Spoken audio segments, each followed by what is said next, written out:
आप देख रहे हैं अपना बिहार और आपके साथ मैं हूं विवेक। लालू प्रसाद किडनी ट्रांसप्लांट के लिए सिंगापुर रवाना हुए और इससे पहले लालू प्रसाद ने पार्टी के अंदर और बाहर उन तमाम कड़वाहटों को खत्म कर दिया और नई टीम बनाकर फुल प्रूफ प्लान तैयार कर दिया ताकि तेजस्वी को कोई दिक्कत ना हो। आरजेडी के राष्ट्रीय अध्यक्ष लालू प्रसाद किडनी ट्रांसप्लांटेशन के लिए सिंगापुर रवाना हो गए। लालू प्रसाद के साथ उनकी पत्नी राबड़ी देवी, बेटी मीसा भारती और दामाद शैलेश यादव के साथ 3 और लोग सिंगापुर गए। सिंगापुर में लालू प्रसाद को किडनी ट्रांसप्लांट की जाएगी, जो उनकी बेटी रोहिणी आचार्य डोनेट करने वाली हैं। लालू प्रसाद के छोटे बेटे और बिहार के उप मुख्यमंत्री तेजस्वी यादव ने उम्मीद जताई कि ऑपरेशन सफल रहेगा और लालू जी जल्द स्वस्थ होकर वापस आएंगे। हम लोगों को पूरा विश्वास है कि जो ऑपरेशन, जो सर्जरी, ट्रांसप्लांट होने जा रहा है वो एक सक्सेसफुल होगा और बहुत लोगों की दुआएं लालू जी के साथ हैं, तो जल्द ही स्वस्थ होकर के वो सिंगापुर से लौट। सियासत के माहिर खिलाड़ी लालू प्रसाद की किडनी ट्रांसप्लांटेशन के लिए सिंगापुर जाने से पहले पार्टी के अंदर और बाहर उन तमाम कड़वाहटों को खत्म कर दिया है जिससे उनकी पार्टी को नुकसान होता या उनकी गैरहाजिरी में बेटे और डिप्टी सीएम तेजस्वी के साथ कोई छल हो जाता। लालू ने पार्टी में कोई मुसीबत या फिर तोड़फोड़ ना हो, इसके लिए फुल प्रूफ प्लान तैयार कर दिया। लालू प्रसाद ने न सिर्फ प्रदेश अध्यक्ष जगदानंद सिंह की नाराजगी दूर की, बल्कि 85 सदस्यीय राष्ट्रीय कार्यकारिणी का गठन कर दिया। इतना ही नहीं, एक बड़ा फैसला लेते हुए उन्होंने इस बार 4 राष्ट्रीय उपाध्यक्ष बनाए हैं। किस किस को क्या जिम्मेदारी मिली है, ये भी जानिए। लालू प्रसाद खुद राष्ट्रीय अध्यक्ष हैं। राबड़ी देवी, शिवानंद तिवारी, देवेंद्र यादव, उदय नारायण चौधरी को उपाध्यक्ष बनाया गया है। भोला यादव, जयप्रकाश यादव, कांति सिंह और श्याम रजक को राष्ट्रीय महासचिव बनाया गया है। अब्दुल बारी सिद्दीकी को राष्ट्रीय प्रधान महासचिव की जिम्मेदारी दी गई है। तेजस्वी यादव कार्यकारिणी सदस्य बनाए गए हैं, जबकि जगदानंद सिंह बिहार के प्रदेश अध्यक्ष बने रहेंगे। बहुत लोगों को जोड़ा भी गया है। जो पार्टी, जो राष्ट्रीय जनता दल में जो पार्टियां जो विलय भी की थी, चाहे एलजेडी हो, शरद जी की पार्टी हो या देवेंद्र यादव जी की पार्टी हो, उनके भी जो नेता हैं उन लोगों को भी कमेटी में। किडनी ट्रांसप्लांट की तारीख अभी तय नहीं है। जाहिर है लालू को पूरी तरह ठीक होने तक सिंगापुर में ही रहना होगा। यही वजह है कि लालू ने सिंगापुर जाने से पहले पार्टी और परिवार की तमाम कड़वाहटों को खत्म कर दिया है। Bureau report, news 18। आरजेडी अध्यक्ष लालू प्रसाद इलाज के लिए सिंगापुर रवाना हो गए हैं, जहां उनका किडनी ट्रांसप्लांट किया जाएगा। सिंगापुर जाने से पहले कई नेताओं ने दिल्ली में लालू प्रसाद से मुलाकात की और तस्वीरें हम आपको दिखा रहे हैं मीसा भारती के दिल्ली स्थित आवास की, जहां लालू प्रसाद से आरजेडी के राष्ट्रीय प्रधान महासचिव अब्दुल बारी सिद्दीकी और राष्ट्रीय महासचिव भोला यादव समेत कई नेताओं ने मुलाकात की है।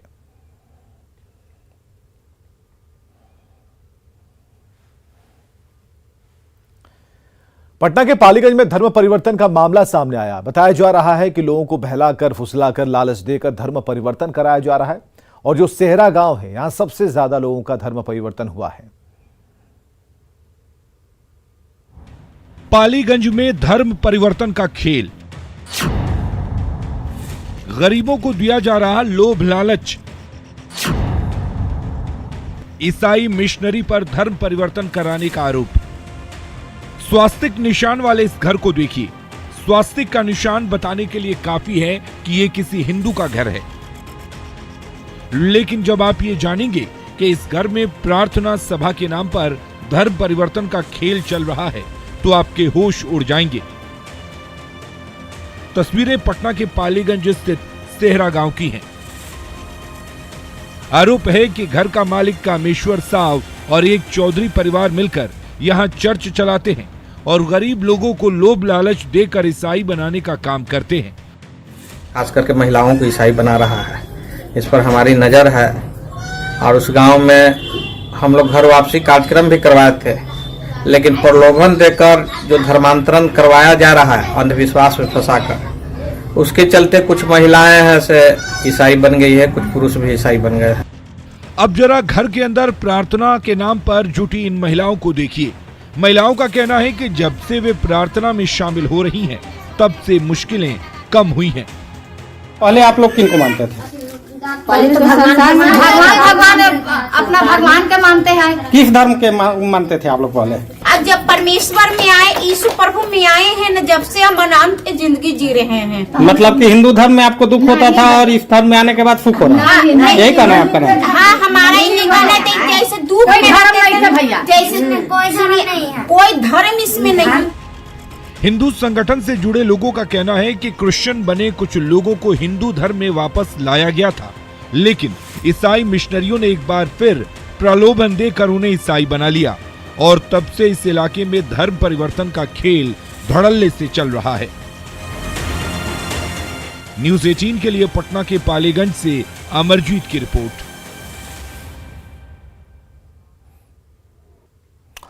और अब बिहार के लिए बहुत अच्छी खबर, बड़ी खबर। मैथिली ठाकुर को बड़ा सम्मान मिला है। मैथिली ठाकुर को उस्ताद बिस्मिल्लाह खान युवा पुरस्कार से सम्मानित किया गया। लोक संगीत के लिए यह पुरस्कार उन्हें दिया गया। संगीत नाटक अकादमी ने इस पुरस्कार का ऐलान किया। यह बड़ी खबर हम आपको बता रहे हैं। बिहार के लिए सबसे सुखद अच्छी खबर, लोक संगीत के लिए एक बड़ा पुरस्कार मैथिली ठाकुर को दिया गया है, क्योंकि मैथिली बिहार की मिट्टी को हर जगह फैला रही हैं। इसकी खुशबू को, इसके संगीत को, इसकी संस्कृति को हर जगह मैथिली ठाकुर ने सम्मान दिलाया है। इसलिए एक बड़ा पुरस्कार मैथिली ठाकुर को मिला है और उस्ताद बिस्मिल्लाह खान युवा पुरस्कार से मैथिली को सम्मानित किया गया। लोक संगीत के लिए पुरस्कार उन्हें दिया गया है और संगीत नाटक अकादमी ने इन पुरस्कारों का ऐलान किया। मैथिली ठाकुर को सभी जानते हैं कि वो हर सोशल मीडिया के हर प्लेटफॉर्म पर परफॉर्म करती हैं। बहुत बड़ी बात है कि मुझे इतना बड़ा पुरस्कार मिल रहा है और मैं धन्यवाद देना चाहती हूँ सभी लोगों को जिन्होंने मुझे आज तक सपोर्ट किया। और सबसे पहला धन्यवाद मैं देना चाहती हूँ मिथिला संस्कृति का, जहाँ से मैं सब कुछ कर पाई। अपने मिथिलांचल में पली बड़ी, उसके बाद दिल्ली आई, लेकिन दिल्ली में भी जो भी मैंने अपना काम किया, जो भी मेरा गायन के क्षेत्र में जो भी कुछ मैंने किया, वो सभी मेरी संस्कृति से जुड़ा था। इसीलिए मेरी संस्कृति की वजह से मुझे लगता है कि ये मुझे अवार्ड मिल रहा है। उसके बाद मेरे माता पिता का जो सपोर्ट मिला और मेरे भाइयों का सपोर्ट मिला, उसके साथ साथ ही जितने लोग जो हमें देखते हैं, पसंद करते हैं, सुनना चाहते हैं, उनको धन्यवाद देना चाहती हूँ। इधर लोक गायिका रंजना झा को भी अवार्ड मिला है। संगीत नाटक अकादमी पुरस्कार से उन्हें नवाजा गया। लोक संगीत के क्षेत्र में बेहतर योगदान के लिए संगीत के लिए संगीत नाटक अकादमी पुरस्कार से नवाजा गया। National academy of music, dance and drama ने यह सम्मान दिया है और रंजना झा को भी अवार्ड मिला है। लोक गायिका हैं, लोक संगीत के माध्यम से उन सभी संस्कृतियों को जन जन तक पहुंचाती हैं। इन्हें अवार्ड मिला है। संगीत नाटक अकादमी पुरस्कार से इन्हें नवाजा गया। लोक संगीत के लिए संगीत नाटक अकादमी पुरस्कार से national academy of music and dance and drama ने इन्हें सम्मानित किया है।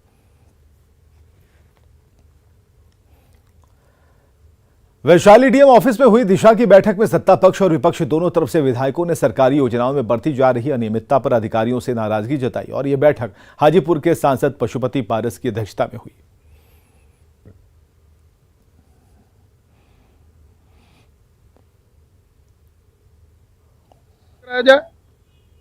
और जो सड़क अगर अच्छी क्वालिटी की बनी है तो उसका भी वीडियो होना चाहिए। सब जन सरोकार के मुद्दे थे और डीएम साहब बहुत अच्छे हैं, पूरे बारीकी से एक एक विभाग का रिव्यू करते हैं। कुढ़नी विधानसभा उपचुनाव को लेकर राजनीतिक बयानबाजी तेज है। बिहार विधान परिषद में नेता प्रतिपक्ष सम्राट चौधरी ने कहा कि कुढ़नी में जेडीयू की हवा निकल गई है। साथ ही यह भी कहा कि गोपालगंज उपचुनाव की तरह कुढ़नी में भी महागठबंधन की हार होगी।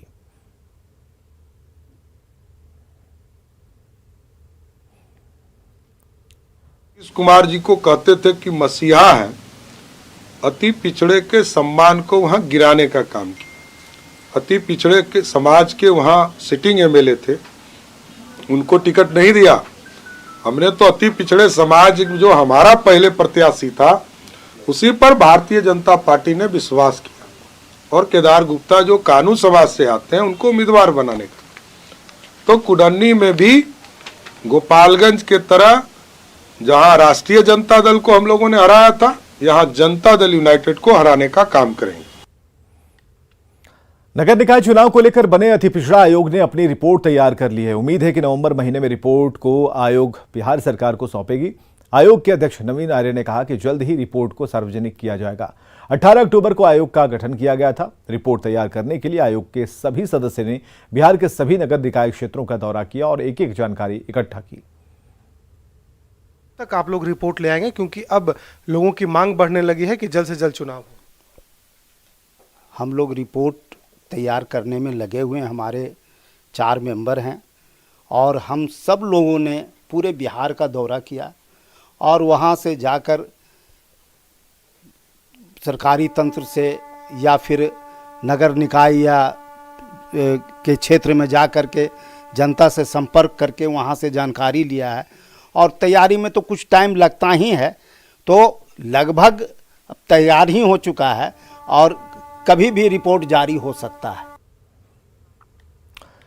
छपरा में एक बड़ा हादसा टल गया। ब्रह्मपुर के पास रेलवे ढाला बंद भी नहीं हुआ और ट्रेन आ गई और इसके बीच कई गाड़ियां पार होती गईं। ट्रेन आते ही अफरा तफरी का माहौल हो गया। वीडियो में आप साफ तौर पर देख सकते हैं कि किस तरह ट्रेन गुजर रही है, जबकि ढाला खुला है और कई गाड़ियां ट्रेन के बिल्कुल पास खड़ी हैं।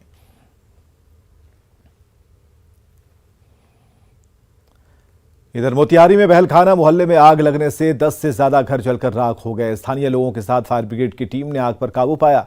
बताया जा रहा है कि एक घर में आग लगी जो तेजी से फैलती गई और आसपास के घरों को चपेट में ले लिया। इसी दौरान एक घर में रखा छोटा सिलेंडर ब्लास्ट कर गया, जिससे आग की लपटें और तेज हो गईं और आग बुझाने की स्थानीय लोगों की कोशिश नाकाम रही।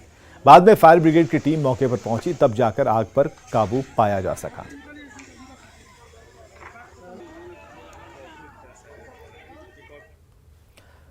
अगली खबर दरभंगा से है, जहां नगर निगम कार्यालय के सामने पुराना आरभट छात्रावास में भवन निर्माण कार्य के दौरान दीवार टूटकर सड़क पर गिर गई।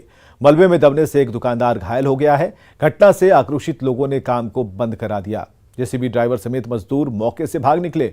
आक्रोशित लोगों ने जेसीबी में तोड़फोड़ की है और बाद में पुलिस ने मामले को शांत कराया है। पुलिस ने निर्माण कार्य में लगे 3 लोगों को हिरासत में लिया है।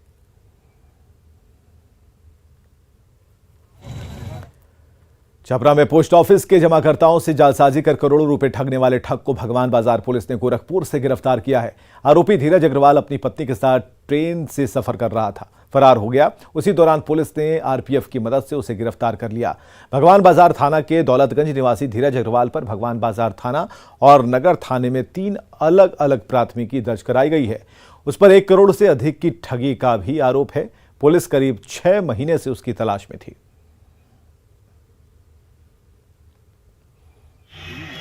भगवान बाजार थाना अंतर्गत दौलतगंज के निवासी धीरज कुमार के द्वारा ये प्रधान डाकघर में एजेंट का काम किया करते थे, जहाँ पे इनके द्वारा आरडी, एफडी और ये खाता खुलवाया करते थे। करीब 15 वर्षों से इनके द्वारा ये काम किया जाता था, जिसके कारण से लोग इनके पूरे अंधविश्वास में थे लोग इनके। तो बाद में मामला जब खुला तो ये पता चला कि इनके द्वारा लोगों से पैसा लिया जाता था, बट उनका अकाउंट नहीं खुलवाया जाता था, बल्कि फर्जी पासबुक बनवा करके उन्हें विश्वास में रखा था कि उनका पैसा जमा कर दिया गया है। इस बारे में जब लोगों को जानकारी हुई, तब तक ये अपने पूरे परिवार के साथ फरार हो चुके थे और फिर वादी ज्ञानदेव तिवारी के दिया गया आवेदन के विरुद्ध इनके खिलाफ भगवान बाजार थाना कांड संख्या 626/21 दर्ज किया गया। पिछले कुछ महीने में सोना कारोबारी अपराधियों के सॉफ्ट टारगेट रहे हैं। कई जिलों में लूट की बड़ी वारदात हुई है। 24 नवंबर को भेटा में 1 करोड़ के सोने की लूट के बाद जांच के लिए एसआईटी बनाई गई, लेकिन अब तक पुलिस को कोई सुराग हाथ नहीं लगा। एडीजी लॉ एंड ऑर्डर ने बताया कि ऐसे मामलों का लगातार उद्भेदन हो रहा है और इस मामले को भी जल्द सुलझा लिया जाएगा। वहीं सराफा कारोबार से जुड़े लोगों का कहना है कि कई जिलों में सुरक्षा की मांग की गई है, लेकिन प्रशासन कार्रवाई नहीं कर रहा, जिससे लोगों का पुलिस से भरोसा उठता जा रहा है। तो हम लोग का पूरा प्रयास रहता है कि इस तरह की घटनाएं नहीं घटे। यदि घटना घटित होती है तो उसमें हम लोग एसआईटी बनाकर कांड का त्वरित अनुसंधान करके यथासंभव हम लोग उद्भेदन का भी प्रयास करते हैं। और इसमें वैसे भी लोग जो कि इस तरह के जो सामान है, लूट के सामान है, जो सोना या चांदी ले जाते हैं, उसको खरीदने का भी काम करते हैं। वैसे भी हम लोग के पास व्यवसायियों की लिस्ट है। वैशाली से अगली खबर, जहां एक व्यक्ति पर अपनी 3 साल की बेटी की को कुएं में फेंकने का आरोप है, जिसे गिरफ्तार कर लिया गया। मामला विदुपुर थाना क्षेत्र के रहीमापुर गांव का है। बताया जा रहा है कि प्रिंस कुमार का अपने पिता से झगड़ा हुआ था और इसी दौरान उसकी बेटी वहां पहुंची। गुस्से में प्रिंस ने अपनी बेटी को पटक दिया और फिर कुएं में फेंक दिया। स्थानीय लोगों ने बच्ची को कुएं से बाहर निकाला, लेकिन उसकी जान नहीं बचाई जा सकी।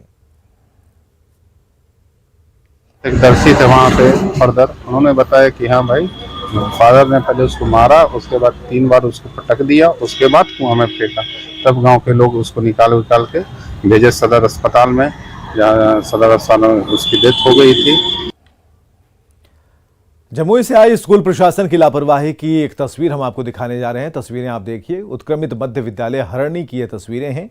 एक तरफ जहां कई बच्चों को सड़क पर बिठाकर मध्याह्न भोजन करना पड़ता है, तो दूसरी तरफ मध्याह्न भोजन के बाद प्लेट धोने के लिए क्यूल नदी में जाना भी पड़ता है, जो कभी भी हादसे का कारण बन सकता है।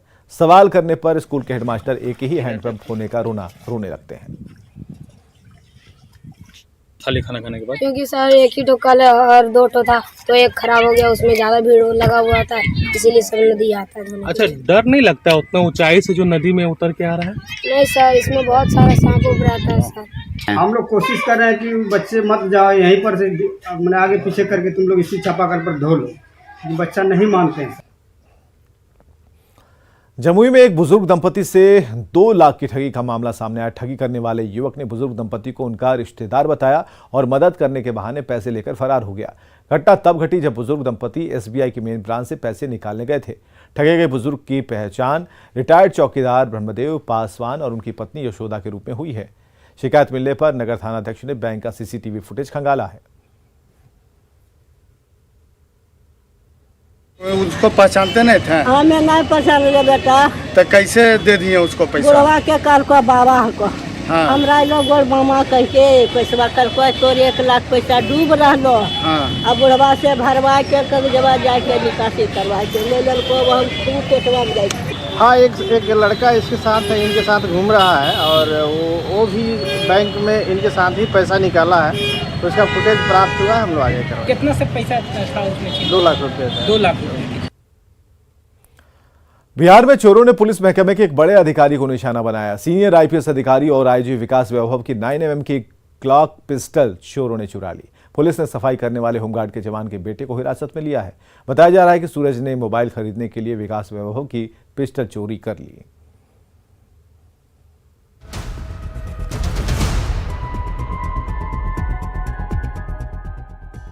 बिहार में अब बड़े पुलिस अधिकारी भी सुरक्षित नहीं।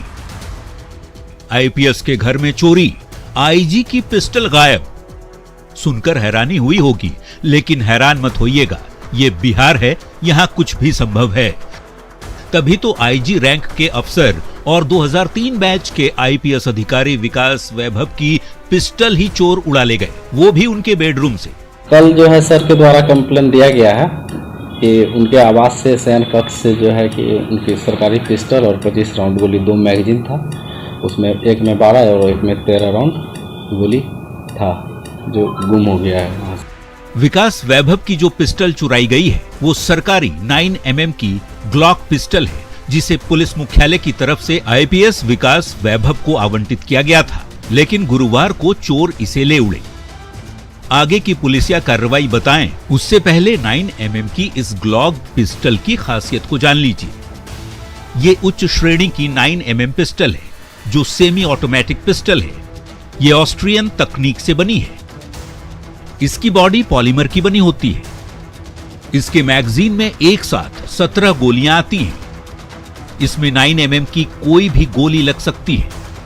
बड़ी बात यह है कि इसे लेजर, स्कोप, फ्लैशलाइट से भी लैस किया जा सकता है। पिस्टल चोरी को लेकर गर्दनीबाग थाने में मामला दर्ज करा दिया गया है।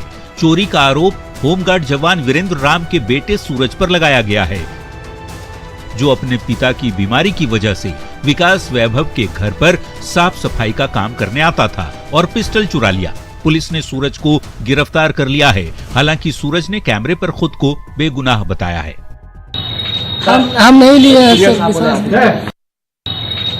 हम नहीं लिए।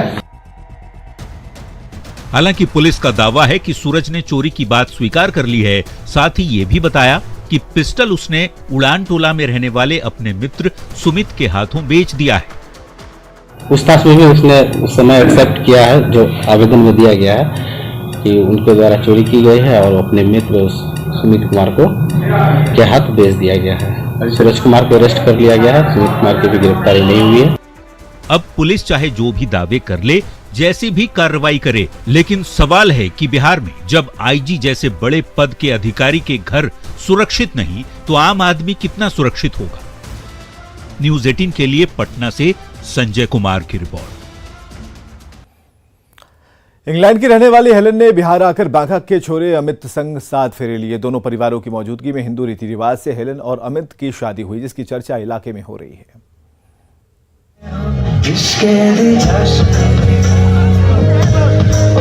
अमेरिका में लव और देवघर में 7 फेरे। 7 समंदर पार आई दुल्हन संग बांका के छोरे की शादी देखिए। बैंड बाजा और बारात सब कुछ है। शेरवानी में सजा दूल्हा तो लहंगे में लहलहाती दुल्हन भी है। साथ में भारतीय परिधान में सज सवर कर आए विदेशी मेहमान। ये शादी कुछ खास है, क्योंकि कहते हैं ना, सच्चा प्यार करने वालों को सरहदों की बंदिशें मंजूर नहीं। ऐसा ही नजारा बिहार के बांका से सामने आया है, जिस शादी की चर्चा पूरे बांका में हो रही है। दरअसल इंग्लैंड की रहने वाली हेलन को बांका के लूरीटांड गांव के रहने वाले अमित से अमेरिका में प्यार हो गया, जहां दोनों नौकरी करते हैं। फिर क्या था, अमित और हेलन ने शादी करने का फैसला किया, जिसके बाद दोनों के परिवार वाले भी तैयार हो गए। इसके बाद हेलन अपने परिवार के साथ बांका पहुंची और फिर देवघर में पूरे हिंदू रीति रिवाज से दोनों की शादी धूमधाम से करा दी गई। इस शादी की चर्चा सिर्फ बांका ही नहीं, पूरे बिहार में है। न्यूज़ 18 के लिए बांका से नागेंद्र द्विवेदी की रिपोर्ट। दानापुर के फुलवारी शरीफ में एक शादी चर्चा का विषय बना है, जहां दूल्हा दुल्हन को हेलीकॉप्टर से विदाई कराने पहुंचा। दरअसल परसा के रहने वाले डॉक्टर प्रभात कुमार के पिता का सपना था कि वे अपने बेटे के लिए बहू लाने हेलीकॉप्टर से जाएंगे, लेकिन बेटे की शादी से पहले उनका देहांत हो गया। हेलीकॉप्टर से बहू की विदाई कराकर गांव में लाने को अपने पिता के सपने को बेटे ने पूरा किया। प्रभात कुमार की शादी फुलवारी शरीफ के मित्रमंडल कॉलोनी के रहने वाले श्याम बिहारी की बेटी कुमारी निशा से हुई है। हेलीकॉप्टर से अपने ससुराल आया हूँ, अपने मतलब यहाँ शादी करने के लिए। क्या सूझी कि हेलीकॉप्टर से ही बारात ले जाए? ऐसा है कि मेरे पिताजी का एक सपना था कि आप लोग शादी करें तो हेलीकॉप्टर से जाए, और उसके बाद क्या है कि मेरे पिताजी डेथ कर गए। लड़की क्या करती हैं? लड़की पढ़ी लिखी है और एजुकेटेड लड़की है। मेरी माँ को, पिताजी का तो सपना अधूरा रह गया, लेकिन अपनी माँ को बैठा कर लाया हूँ, मेरा सपना पूरा हो गया। और आगे देखिए जोहार झारखंड।